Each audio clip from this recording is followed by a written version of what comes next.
My name is Sophie Martinez. I'm 29 years old, and 4 months ago, I played a security camera video at my rehearsal dinner that ended my engagement, destroyed my future mother-in-law's reputation, and honestly, I'd do it again. The video showed my fiancé's mother, Patricia Whitmore, methodically cutting my $4,200 wedding dress into ribbons with fabric scissors in my apartment while I was at work. Every snip, every malicious smile. Every moment she thought no one was watching. 117 people watched it on the projector screen meant for our love story slideshow. The room went silent. Then it went nuclear. But let me back up because this story doesn't start with scissors and spite. It starts 2 years earlier with a man I thought I'd spend my life with and a mother-in-law who decided I wasn't good enough from the moment we met. Please like and subscribe if this story resonates with you, but only if it genuinely does. Drop your location and local time in the comments. I need to know I'm not the only one who's dealt with a monster-in-law. I met Brandon Whitmore at a tech conference in Austin. I was 27, a UX designer at a growing startup. He was 31, a project manager at a Fortune 500 company. Tall, charming, with this easy confidence that made you feel like the most important person in the room. We talked for 3 hours straight at the networking mixer, missed all the scheduled sessions, and by the end of the night, I had his number and a dinner date for the next evening. The first 6 months were perfect. Brandon was attentive, funny, supportive of my career. He'd bring me coffee during late work nights, surprise me with weekend trips, remember small details I'd mentioned in passing. When he talked about his family, he described them as close-knit. His father, Richard, was a retired investment banker. His mother, Patricia, was a homemaker and community volunteer, and he had a younger sister, Amanda, who was finishing medical school. "They're going to love you," he said before our first meeting. "My mom especially. She's been asking to meet you for months." That should have been my first red flag. Not the asking to meet me part, the fact that he'd been putting it off for months. We drove to the Whitmore estate in Greenwich, Connecticut on a Sunday in October. Estate, not house. Estate. 8 bedrooms, manicured grounds, a circular driveway with a fountain. Brandon came from money. Serious money, but he'd always downplayed it. "My parents are comfortable," he'd said. Comfortable like Versailles is a decent house. Patricia Whitmore answered the door in a cream cashmere sweater set and pearls. Actual pearls. At 2 p.m. on a Sunday. She was 59 but looked 45, with that specific type of wealth-preserved beauty that costs more than my annual salary. Her smile was perfect. Her eyes were calculating. "Brandon, darling!" She hugged him, then turned to me. Her eyes traveled from my shoes, Target flats, to my dress, Zara on sale, to my hair, styled myself that morning, in about 3 seconds. I watched her make her assessment and find me lacking. "And you must be Sophie." She said my name like it tasted bad. "It's so nice to finally meet you, Mrs. Whitmore." "Patricia, please. Mrs. Whitmore makes me feel ancient." Her laugh was crystalline and completely fake. Come in, come in. I'm so curious to meet the girl who's been keeping my son so occupied." Occupied. Not happy. Not enamored. Occupied. The house was a museum of wealth. Original artwork, antique furniture, fresh flowers in every room that probably cost more than my rent. Patricia gave me a tour that felt more like an itemized list of things I'd never be able to afford. "This is a genuine Monet. Richard bought it at auction in Paris. These are Ming Dynasty vases. Wedding gift from my mother. The chandelier is Baccarat crystal, 18th century." Lunch was worse. Patricia had made reservations at the country club. "I thought it would be nice to introduce Sophie to our world," she told Brandon, as if I wasn't sitting right there. The country club had a dress code I hadn't been warned about. I was underdressed. Again. Over overpriced salads, Patricia interrogated me with surgical precision disguised as polite interest. "So, Sophie, UX design. How creative? Is that a stable career path?" "It's growing rapidly, actually. User experience is crucial to—" "I'm sure it is. And where did you study?" "University of Texas at Austin." "Oh, a state school. How—" "Practical." She dabbed her mouth with her napkin. Brandon went to Yale, of course. His father and I both went to Princeton. Education is so important in our family. Brandon squeezed my hand under the table. I squeezed back, trying to telepathically communicate. Your mother hates me. And your family, dear? What do your parents do? Here it was, the moment I'd been dreading. My mom is a nurse at a public hospital. My dad passed away when I was 12. He was a construction foreman. Patricia's expression shifted microscopically. Pity mixed with confirmation. I'm so sorry for your loss. That must have been difficult. And your mother raised you alone? How brave. Brave. The word people use when they mean unfortunate. She's an incredible woman, I said firmly. She put me through college while working double shifts. I'm very proud of her. Of course you are, Patricia smiled. It's wonderful that you've worked so hard to improve your circumstances. Improve your circumstances. Translation. You came from nothing, and you're still essentially nothing, but good for you for trying. The rest of the lunch was a masterclass in subtle condescension. Patricia questioned my career aspirations. Do you plan to keep working after children, or would you want to focus on family? My taste in restaurants. Brandon, you took her to Nobu? How adventurous of you. And my lack of familiarity with their social circle. You don't know the Vanderbilts, the Connecticut Vanderbilts? Oh, well, I suppose there's no reason you would. By dessert, I wanted to crawl under the table. By coffee, I wanted to run to my car and never look back. On the drive home, Brandon apologized. She's just protective. She'll warm up to you, I promise. She didn't warm up. She got colder.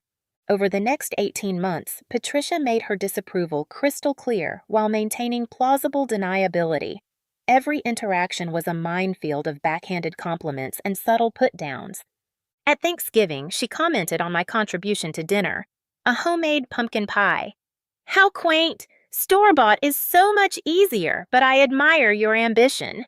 At Christmas, she bought me a gift card to a styling service. I thought you might enjoy learning how to dress for Brandon's corporate events. When Brandon got promoted, she threw him a celebration dinner and forgot to tell me about it until the day before. Oh, did I not mention it? I must have assumed Brandon would bring you. Well, it's family only anyway. I wasn't family. She made sure I knew it. But Brandon loved me. He proposed on a beach in Maui with a vintage emerald ring he'd designed himself because you're not like other girls. You're unique. I said yes because I loved him, because I thought we could build a life separate from his mother's influence, because I was 28 and stupid enough to believe love conquered all. The engagement announcement was Patricia's first real power play. She posted it on her Facebook before we could tell my family, with a photo of just Brandon, no mention of my name, just, our beloved son is engaged. When I asked Brandon about it, he said, she's just excited. Let her have this. Let her have this. That became his mantra. Let her have this. Let it go. She means well. That's just how she is. Don't make waves. Wedding planning was psychological warfare. I wanted a simple ceremony, maybe 80 people, at a botanical garden. Patricia wanted a 300-person extravaganza at the country club. We have a reputation to uphold, she informed me over brunch I hadn't been invited to. She'd texted Brandon to bring me along at the last minute. It's our wedding, I said carefully. Brandon and I would prefer something more intimate. Darling, when you marry into a family like ours, the wedding isn't just about you. It's about representing the Whitmore name. People will expect a certain caliber of event. We compromised, by which I mean Patricia got exactly what she wanted, 250 people at the country club, and I got to choose my bridesmaid dresses. She criticized every decision I made. The flowers? Peonies are so overdone. The menu? Are you sure about serving chicken? It's very budget-conscious. My choice of photographer? I've never heard of them. I have a friend who shoots for Vogue. Shall I make a call? But the dress is where this all went to hell. I found it at a boutique in Brooklyn. It was perfect. Champagne silk with delicate lace sleeves, fitted bodice, flowing skirt. Simple, elegant, timeless. The moment I put it on, I cried. My mom cried. My best friend Emma cried. It was $4,200, more than I'd ever spent on anything, but I'd been saving specifically for this. I made the mistake of mentioning it to Brandon, who mentioned it to Patricia. She insisted on seeing it. "I want to be part of this special moment," she said. I should have said no. I should have protected that one thing from her poison.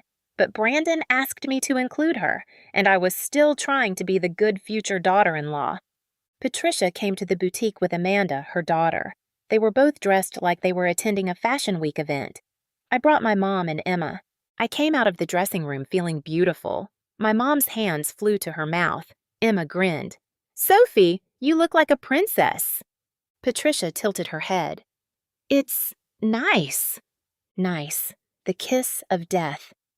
"The lace is a bit young, don't you think? And champagne might wash you out in photographs.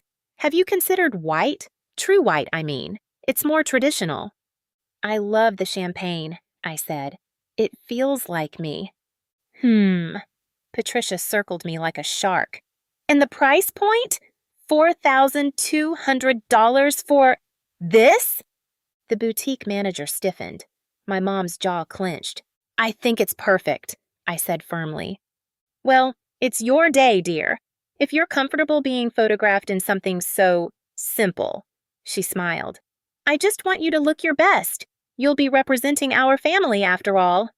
I bought the dress, brought it home to my apartment, the one bedroom I'd been renting in Park Slope for 3 years. I hung it in my closet in the protective garment bag, and every time I looked at it, I felt beautiful. 3 weeks before the wedding, I came home from work on a Thursday afternoon. I'd left early for a dentist appointment that got canceled, so I was home at 3 p.m. instead of my usual 7 p.m. My apartment door was unlocked. I stood in the hallway, heart pounding. I always locked my door. Always. I pulled out my phone, finger hovering over 911, and slowly pushed the door open. No one was there. Nothing looked disturbed. My laptop was still on the coffee table, my jewelry box untouched. Nothing missing that I could see. I was about to chalk it up to my own forgetfulness when I walked into my bedroom. My closet door was open, the garment bag was on the floor, and my wedding dress was gone. I stood in my bedroom, staring at the empty garment bag on my closet floor, and my brain couldn't process what I was seeing. The dress was gone. $4,200 of silk and lace and dreams just gone. My hands shook as I called Brandon. "Someone broke into my apartment." "What? Are you okay? Did they take anything?" "My wedding dress. They took my wedding dress." Silence. Then, "Just the dress? Nothing else?" "I don't think so. My laptop is here, my TV, my jewelry, just the dress." "That's really weird. Why would someone steal a wedding dress?" "I don't know, Brandon. That's why I'm freaking out." He talked me through calling the police, who came, took a report, and basically told me there wasn't much they could do. No forced entry, nothing else missing, no leads. "Probably someone who knew you had a dress," the officer said. "Maybe saw it through a window. These things happen in the city." I filed an insurance claim, called the boutique in tears. Could I get another dress in 3 weeks? The designer needed 6 months for a new order. Could they find something similar? Everything in my size was either wrong or double the price. I was devastated. Emma came over with wine and ice cream. My mom offered to pay for a new dress, even though I knew she didn't have the money. Brandon was supportive, but kept saying things like, "It's just a dress," and "we can find something else" in that tone that meant he didn't really understand why I was so destroyed.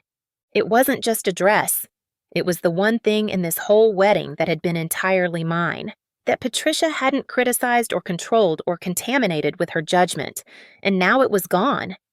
I ended up buying a different dress off the rack at Kleinfeld, $2,800, white, not champagne, simple, not special, fine, not perfect. It fit. It was pretty. I felt nothing looking at it. But here's the thing about trauma. It makes you paranoid. And paranoid people do things like install security cameras. 2 weeks before the wedding, I installed a simple nanny cam system in my apartment. Nothing fancy. A camera in the living room and one in the bedroom, motion activated, feeding to an app on my phone. I told myself it was because of the break-in, because I needed to feel safe again. I didn't tell Brandon. Something in my gut told me not to. The cameras arrived on a Tuesday. I installed them Wednesday evening. Thursday, I went to work like normal. At 2:47 p.m., my phone buzzed with a motion alert. I was in a meeting, so I ignored it. Probably my cat, Winston, knocking something over. He'd triggered the sensor twice already that day. At 3:15 p.m., another alert. At 3:33 p.m., another. When the meeting ended at 4 p.m., I opened the app, irritated, ready to adjust the sensitivity settings so my cat would stop setting it off. The live feed showed my bedroom, empty, normal. I clicked on the saved footage from the alerts. 2:47 p.m. My bedroom door opens. A woman walks in. Blonde hair, cream-colored coat, expensive handbag. Patricia. I watched, frozen, as my future mother-in-law walked to my closet like she owned the place. She opened it, found the garment bag with my replacement dress, unzipped it, and pulled the dress out. She laid it carefully on my bed. Then she pulled fabric scissors from her handbag. I watched her cut my wedding dress into pieces, not random slashing, methodical, deliberate destruction. She cut the bodice from the skirt, cut the sleeves off, cut the lace trim into tiny pieces. She worked for 11 minutes, turning a $2,800 dress into garbage, and the whole time, she had this small, satisfied smile on her face. When she finished, she gathered all the pieces, stuffed them back into the garment bag, hung it back in my closet, and left. I sat at my desk, staring at my phone screen, watching the footage loop again, and again, and again. She'd done it before. She'd stolen my first dress, and when I'd replaced it, she'd come back to destroy that one too. My hands were shaking so hard I could barely hold my phone. I forwarded the video to my email, downloaded it to 3 different cloud services, saved it to my laptop. I wasn't thinking about revenge yet. I was thinking evidence, proof, protection. Then I went home. The garment bag was hanging in my closet exactly where I'd left it that morning. I unzipped it. Shredded fabric, destroyed lace, my wedding dress, murdered. I sat on my bedroom floor and cried. Not delicate tears, ugly, gulping sobs. For the dress, yes, but more for the realization of what this meant. My future mother-in-law hated me so much that she'd broken into my apartment twice to destroy my wedding dresses. She had a key to my apartment. How? Through Brandon? Had he given it to her? Had she made a copy somehow? And the cruelty of it, the premeditation. She'd brought scissors in her purse. She'd planned this. I called Emma. She did it. Patricia destroyed my dress. Both dresses. What? How do you... I have it on video, my security camera. She came to my apartment today and cut my dress into pieces with scissors. Holy shit! Sophie, you need to call the police. And tell them what?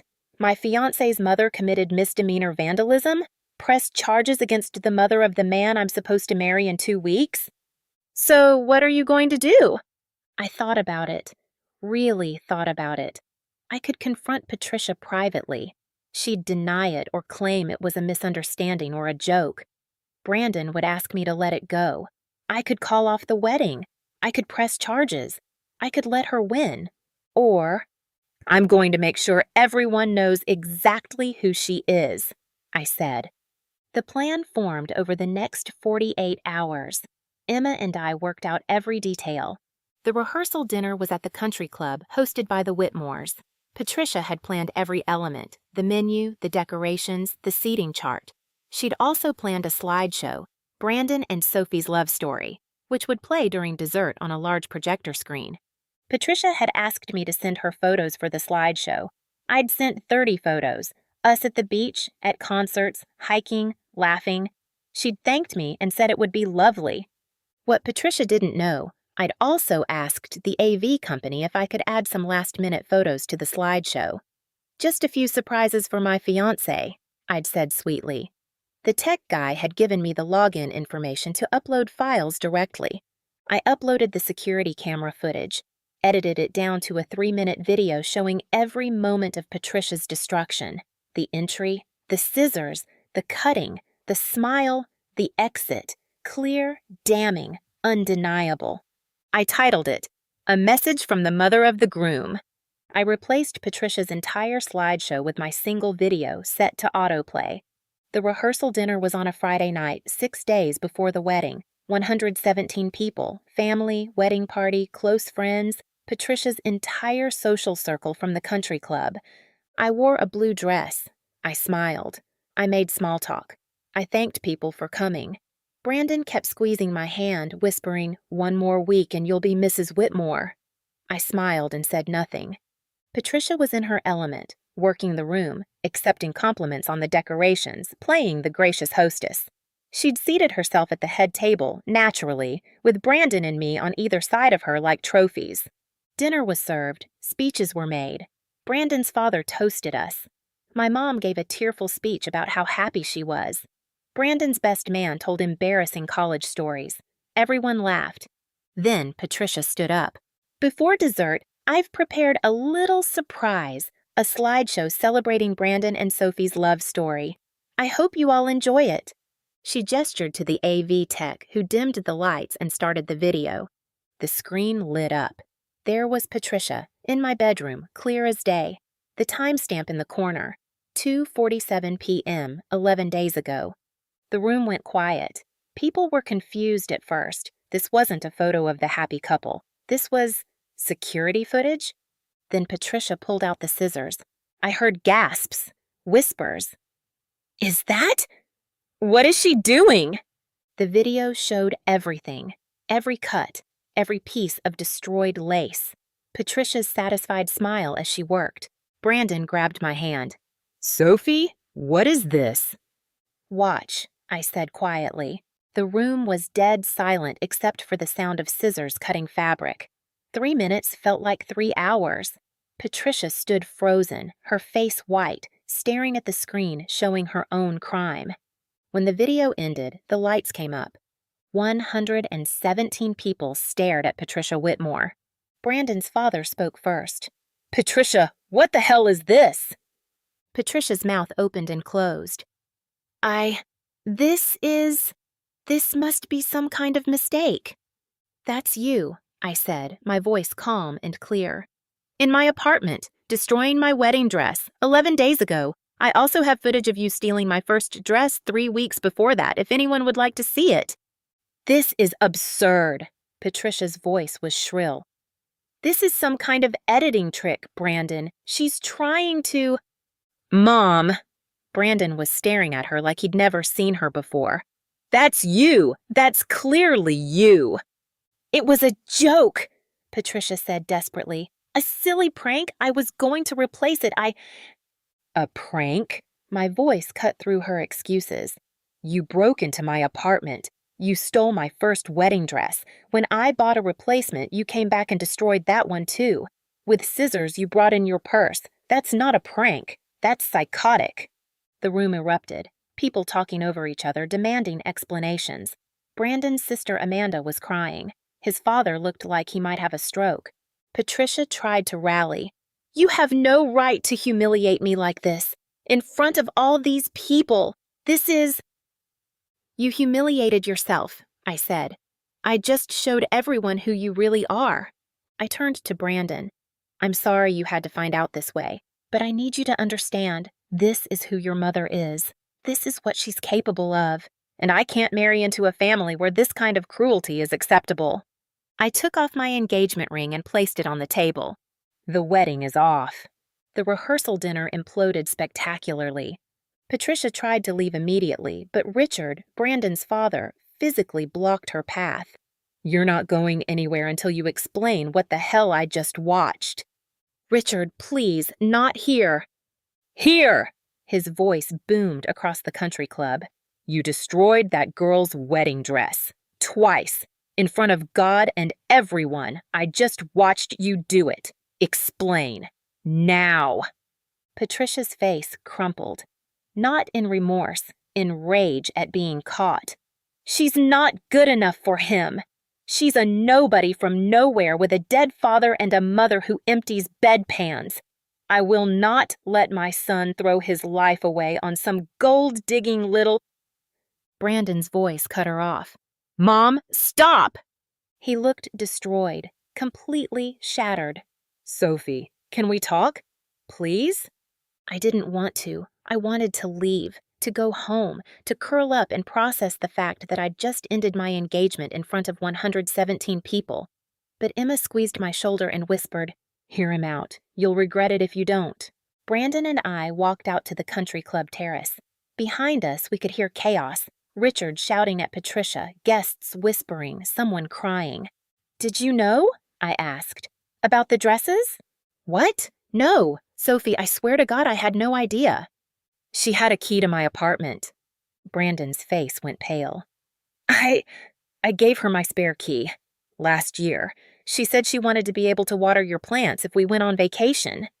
We don't go on vacation together. She's never watered my plants. I know. I'm sorry. I'm so fucking sorry. He ran his hands through his hair. She's always been controlling, but this? I never thought she'd do something like this. She stole my wedding dress, Brandon. When I replaced it, she came back and cut it into pieces. With scissors. She planned it, she executed it, and she smiled the whole time. I know. I saw the video. His voice cracked. I don't even know what to say. Say you'll hold her accountable. Say you'll set boundaries. Say you'll choose me over her for once in your fucking life. He was quiet for a long time. Too long. She's my mother, Sophie. And there it was. The truth I'd been avoiding for 2 years. I know she is, I said softly. And that's why we can't do this. Don't say that. We can fix this. I'll talk to her. I'll make her apologize. Brandon, she committed a crime. She broke into my apartment twice and destroyed thousands of dollars worth of my property, and your first instinct isn't to call the police or demand she face consequences. It's to protect her. She's family. I was supposed to be family too.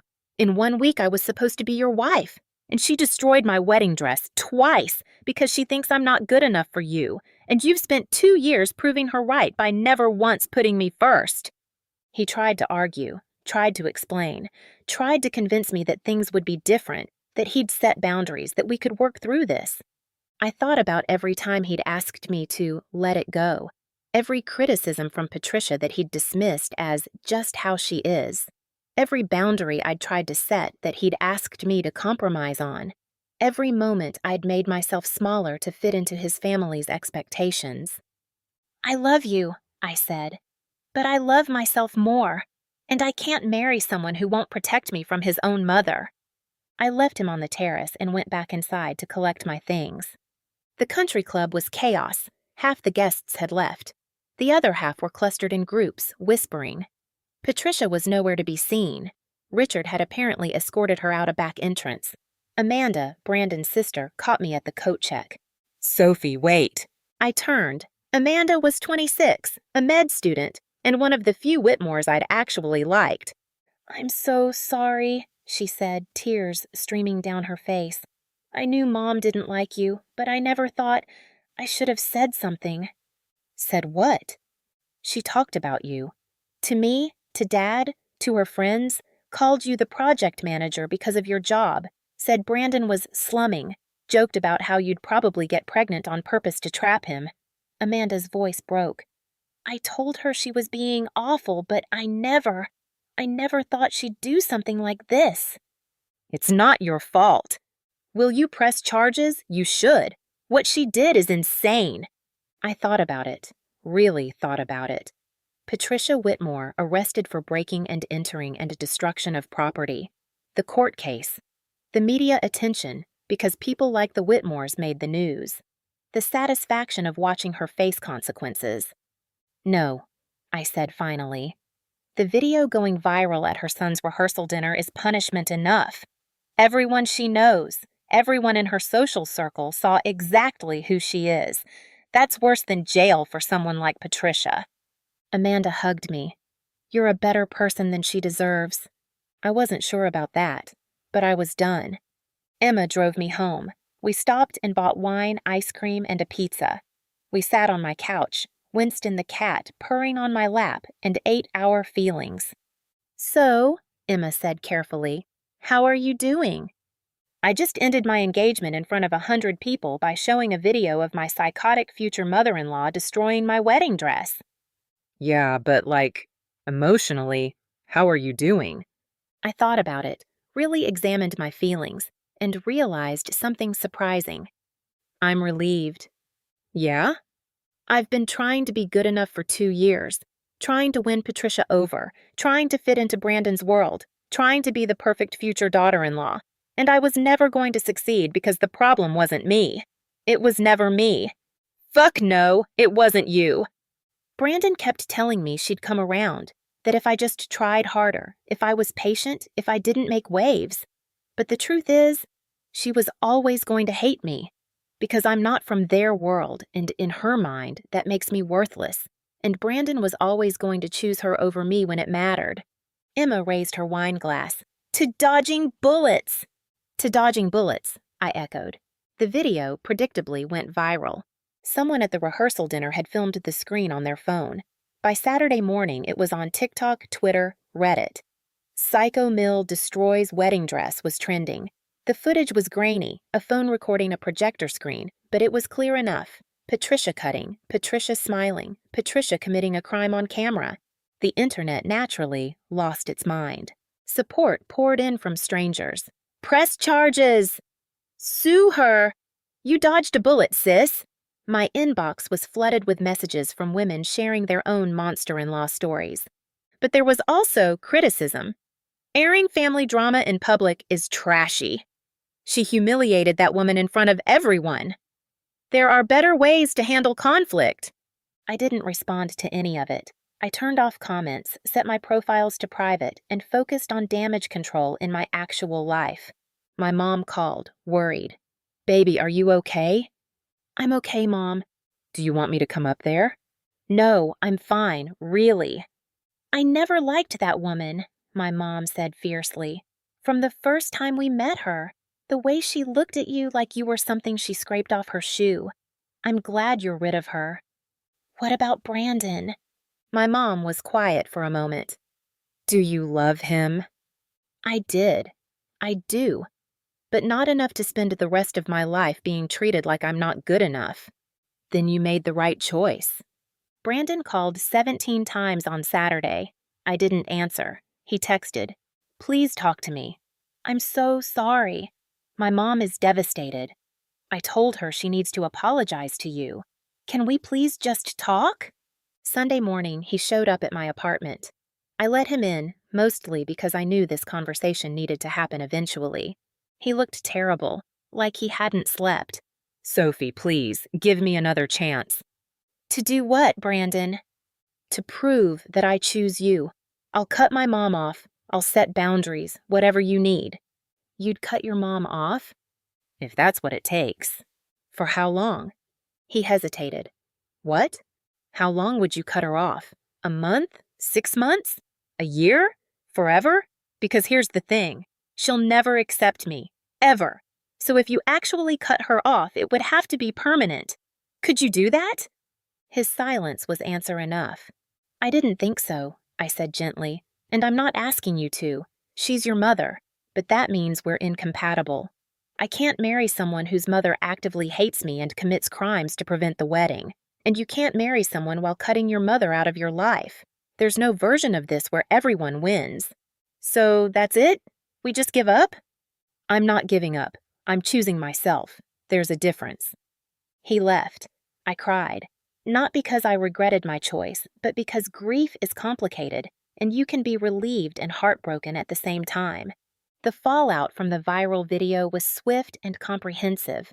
Patricia's social circle, the country club set, the charity gala crowd, the women who lunched and gossiped, turned on her with the viciousness that only wealthy white women can muster when one of their own commits a faux pas. According to Amanda, who texted me regular updates despite everything, Patricia was asked to step down from 3 charity boards within a week. The garden club uninvited her from the spring fundraiser she'd chaired for 8 years. Women who'd been her friends for decades stopped returning her calls. "She keeps saying you edited the video," Amanda texted. "That it's fake, that you're trying to destroy her reputation, but everyone saw it. They know it's real." The Whitmore family imploded in other ways, too. Richard, apparently, had been unaware of the depths of his wife's cruelty. He'd known she was particular about Brandon's relationships, but the premeditated breaking and entering, the destruction of property, the sheer maliciousness of it, that shocked him. "Dad moved into the guest house," Amanda reported. "He says he needs space to think. Mom is losing her mind." Part of me felt bad. Not for Patricia, she'd earned every consequence, but for the collateral damage. Richard seemed like a decent man who'd married a narcissist. Amanda was caught between her mother and her brother. And Brandon kept trying. He sent flowers, emails, letters.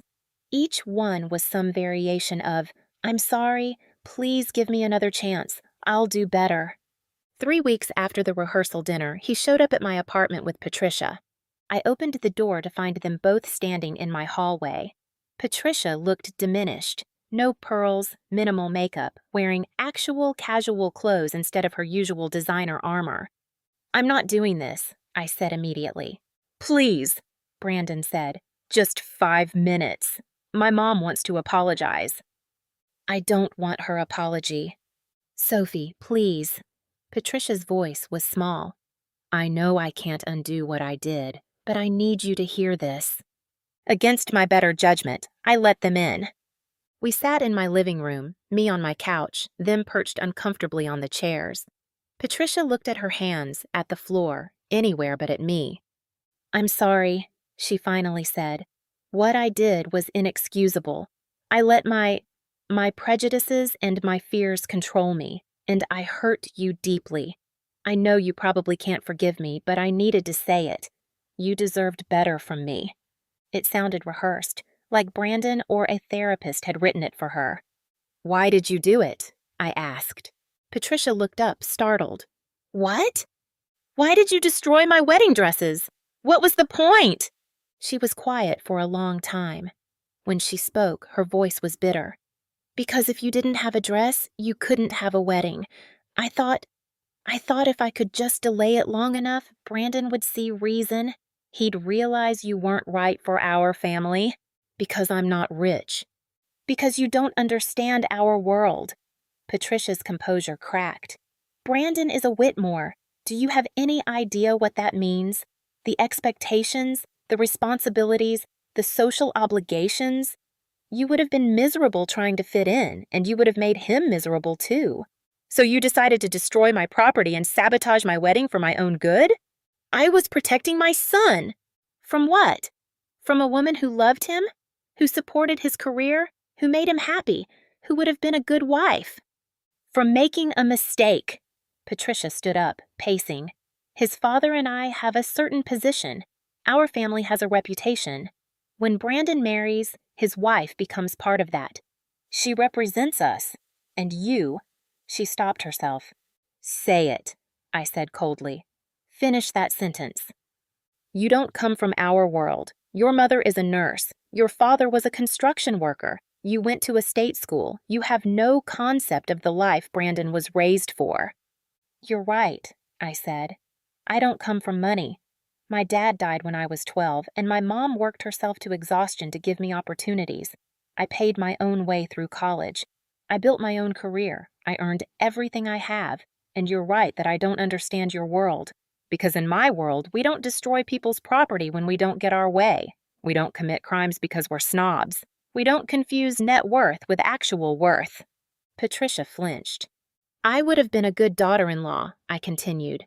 "I would have shown up to your charity events and played nice with your country club friends and learned which fork to use for the salad course. I would have done all of it because I loved your son, but it wouldn't have mattered, would it? Because to you, I'll always be the girl who wasn't good enough." "Sophie," Brandon started. "No." I held up my hand. "Let me finish. Patricia, you didn't protect your son. You sabotaged his happiness because it didn't match your vision of what his life should look like. You turned me into an enemy instead of a daughter, and you broke the law multiple times to stop a wedding that would have made him happy. That's not love. That's control. I turned to Brandon. And you let her. For 2 years, you let her criticize me, undermine me, make me feel small. You asked me to be patient, to let it go, to not make waves. You chose keeping the peace over defending me, every single time. I'm trying to fix it now, Brandon said desperately. By bringing her here to apologize? Brandon, she apologized because she got caught and faced consequences. If that video hadn't gone viral, if her friends hadn't turned on her, she'd still think she did nothing wrong. I stood up. I appreciate the apology, Patricia. I do, but it doesn't change anything. The wedding is off. Brandon and I are done, and I need both of you to leave. Patricia left quietly. Brandon lingered at the door. I love you, he said. I know, but love isn't enough when it comes with conditions and compromises, and a mother-in-law who commits felonies to keep us apart. He left. I closed the door, and I felt, for the first time in weeks, like I could breathe. The internet, meanwhile, wouldn't let it go. The video had spawned countless reaction videos, think pieces, Reddit threads. Bride exposes MIL at rehearsal dinner became a cultural moment. People dissected every angle: class dynamics, family loyalty, wedding drama, the ethics of public shaming. Some articles were supportive.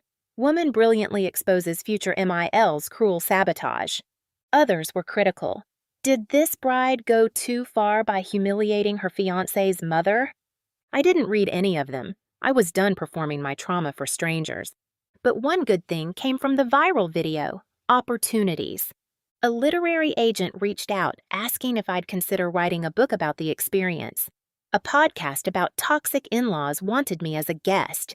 A domestic violence nonprofit asked if I'd speak at their fundraiser about recognizing emotional abuse in families. I said no to most of it, but the podcast, I said yes to that one. The episode aired 6 weeks after the rehearsal dinner.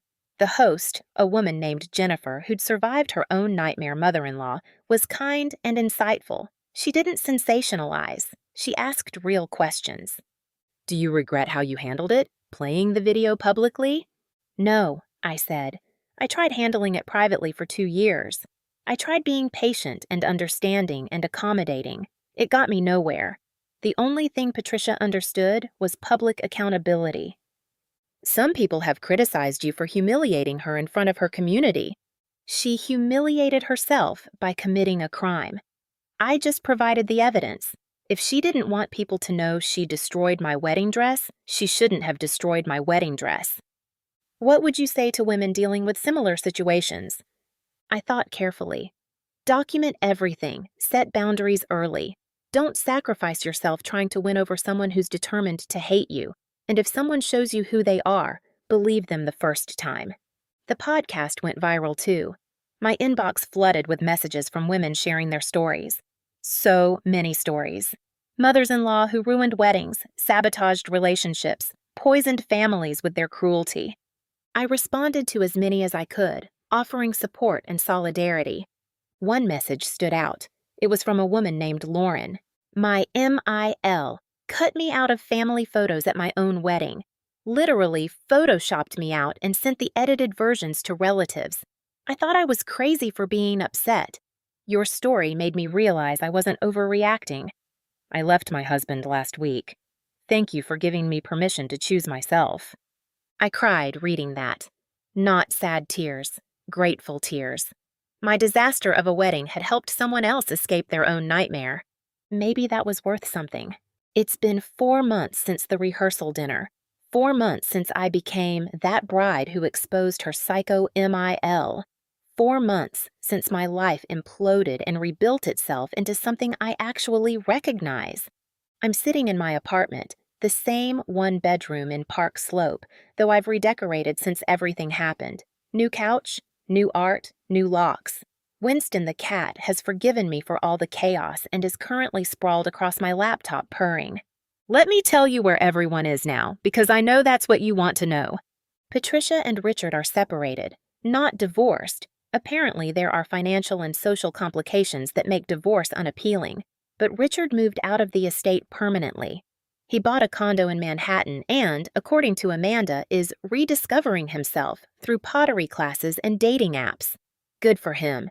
Patricia is still in Greenwich, still in the estate, but her social standing never recovered.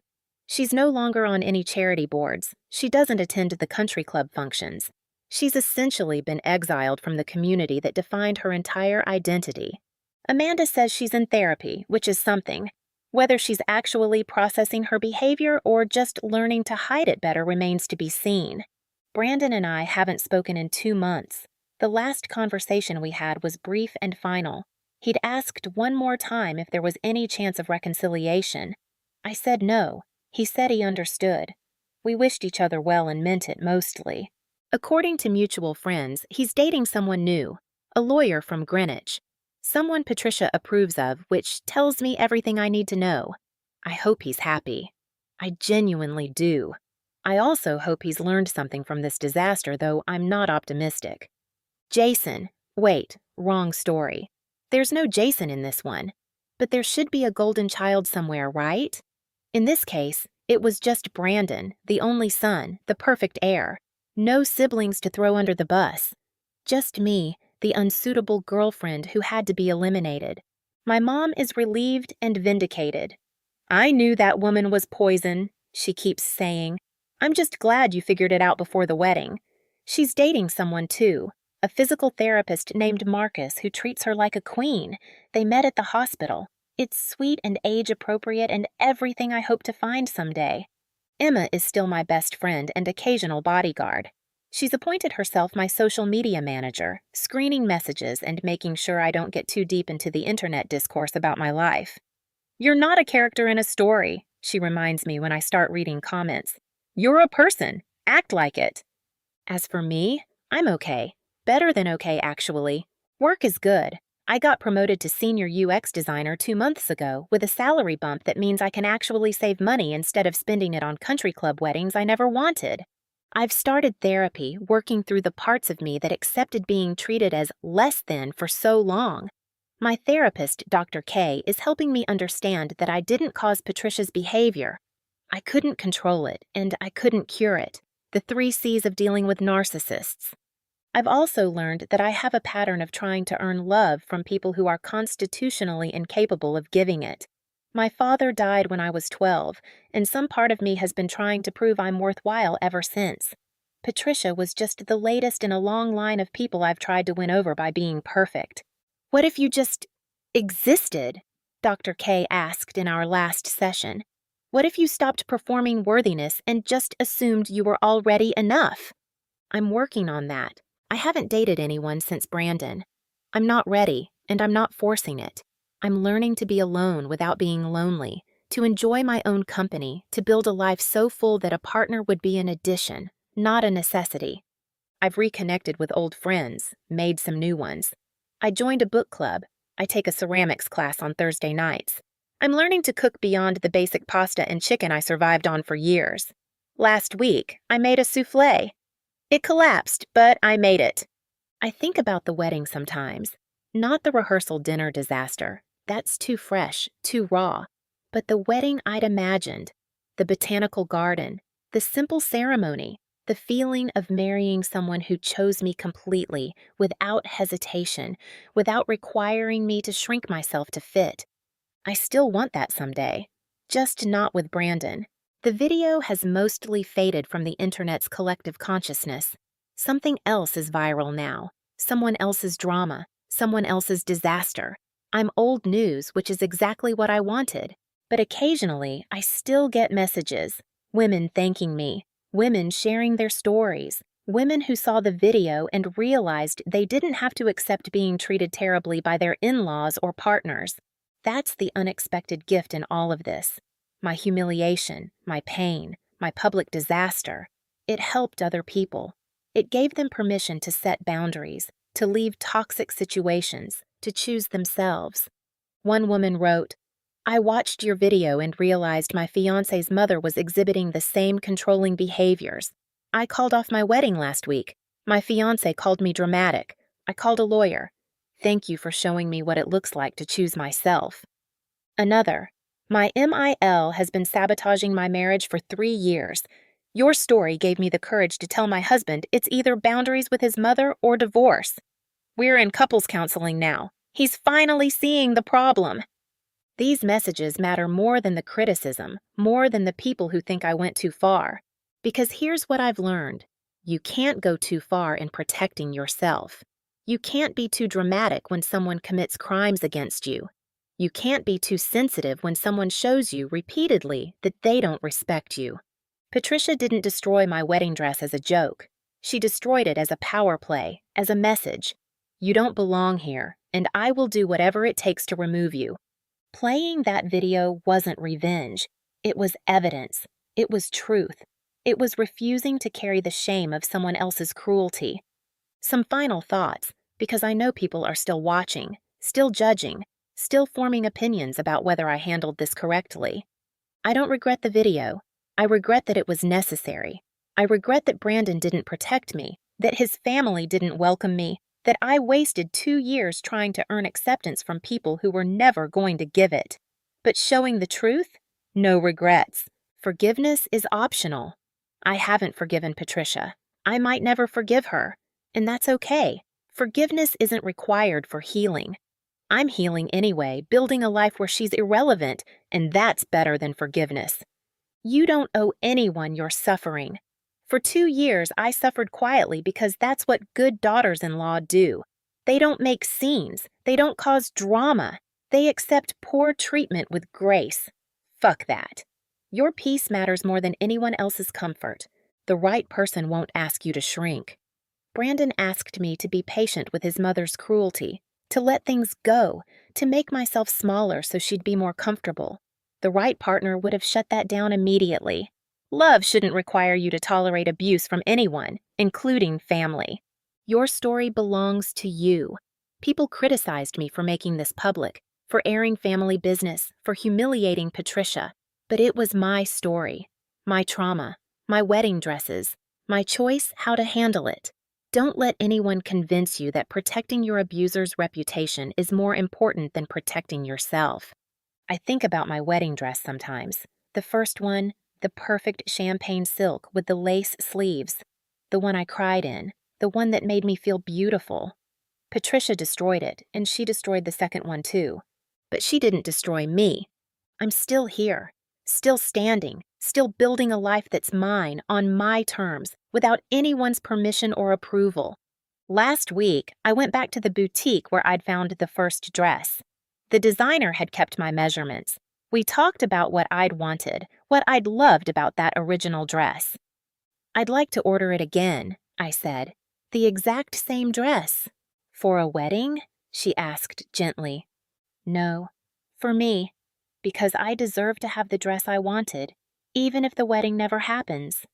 She smiled. I love that. When do you need it? There's no rush, whenever it's ready. The dress will arrive in 6 months. I'll hang it in my closet, and sometimes I'll take it out and look at it and remember that I chose myself, that I walked away from a man I loved and a wedding I'd planned because I loved myself more. That dress represents everything Patricia tried to take from me. My joy, my choices, my right to take up space and be celebrated. She failed. To everyone reading this, everyone who's been the unwanted daughter-in-law, the not good enough girlfriend, the woman who wasn't right for someone's precious son, you are enough. You were always enough. Their inability to see your worth is their failure, not yours. Walk away from tables where you're not fed. Build your own table. Invite people who celebrate you, not tolerate you. And if someone destroys your wedding dress, document it. Expose it. Don't protect people who hurt you. Your truth is your power. Use it. Have you dealt with a toxic mother-in-law or family sabotage? Drop your story in the comments. You're not alone. Location and time? Let's build a community of people who chose themselves. Like and subscribe if this resonates, but only if it actually does. I don't need the algorithm. I need solidarity.